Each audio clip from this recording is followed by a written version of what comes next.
right now. Look at him. If you're a coach and you get your team to the biggest game of the year and you lose, you've had to win a lot of games. You've had to win a lot of big games. So what have you done wrong? With that opportunity comes the fact that you can be on the wrong end and be one of the lowest points you could ever feel.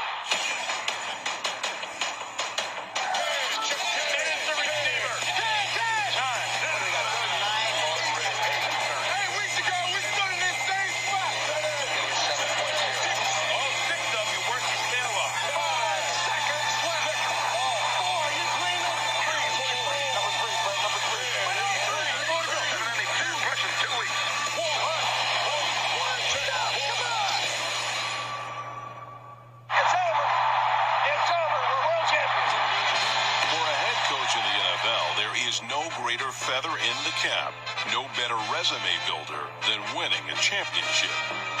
The flip side of that is a career without one, a failure. Surprise was.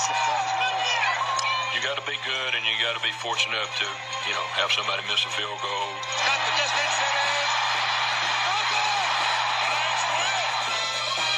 Sometimes it's a matter of, being in the right place at the right time, or the wrong place at the wrong time. I mean, there are a lot of great coaches that didn't win a Super Bowl. After the game, I think we should shake hands, one way or another. I just hate when any coach gets labeled as a guy who can't win the championship. Most of the time it comes down to the bounce of the ball, or it comes down to the players. When you have that many teams in a playoff situation and you can't get over the hump, you got to look at the coach. The enemy is me. It's not them. The measurement in all of sports is championships. Did you win one? How many did you win? We'll answer that question. Who is the best coach who's never won a championship? You think you know, but you don't know. The number 10 coach who never won a championship, Jim Mora. Playoffs? Playoffs? Playoffs? Are you kidding me? Playoffs? Playoffs? Don't talk about playoffs. Playoffs? I mean, he lives on through eternity for his sound bites. You kidding me? Playoffs? Good coach, not a great coach. If Mora is a soundbite like Belichick, We just didn't make enough plays to win. I don't think he's remembered as a top 10 coach that never won a Super Bowl. Not being able to get over the hump is something he's always going to live with as a head coach. He just unfortunately had this supreme misfortune of being in the same division at the height of the 49ers dynasty. We shouldn't be thinking about beating this 49ers. We shouldn't be talking about it because the Saints ain't good enough.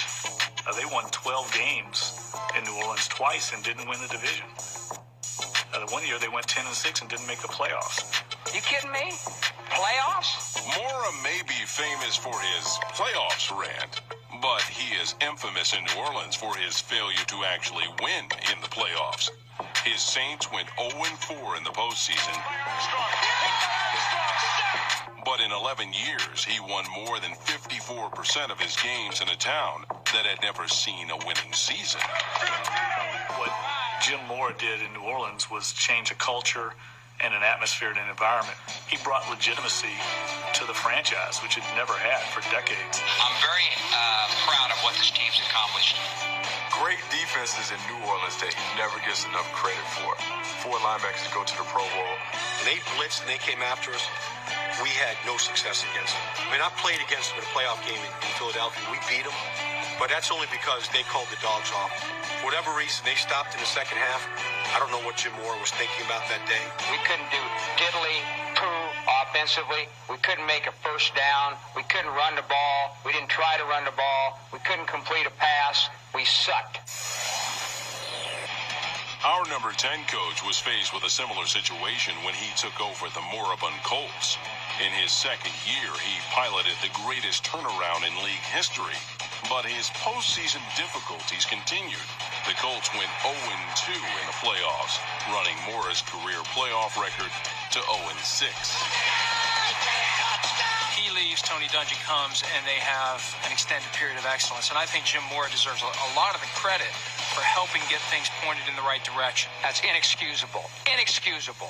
Quite to the contrary of what a lot of people think, Jim Mora did a great job here. We needed discipline when Jim came in. The fact that he didn't win a championship was more so the fact that he didn't have talented enough players. Jim Mora won championships. He won the championship in the United States Football League. Ah, that's correct. He did win a championship. And I don't believe many people take the USFL seriously. For someone like Jim Mora, you got to look at his overall record and not just paint his career by the fact that he didn't win a Super Bowl. There he is, everyone. One of the greats, especially after this return out of San Bernardino, California. 3 of 1, no fee, 18 days. My kids love his interviews, and they actually, well, we asked him if he could do us a favor, and boy, oh boy, did he oblige. It was pretty amazing. So there's the card we sent with the Saints, signed beautifully. Put that there. And we asked if he could actually write his famous quote and sign off on it. And boy, oh boy, he did it for us. Pretty freaking amazing. So there it is. Playoffs? Are you kidding me? Playoffs? And he did it twice. That is awesome. I mean, what a good sport. That is freaking great. Those definitely have to get slabbed. The kids absolutely love these. They're so ecstatic when these came back. So, Mr. Moore, we thank you so much. That was very generous of you and very, very cool. You can laugh about it, but that's fantastic. A cool little tidbit. His son is actually the UConn football head coach, so hopefully they can make some noise next season. All right, so there it is, everyone. Hope you enjoyed it. Cool little return. We'll see everyone next time. Don't forget to comment, like, subscribe, and I'll see you guys next time. Take care, everyone. Bye.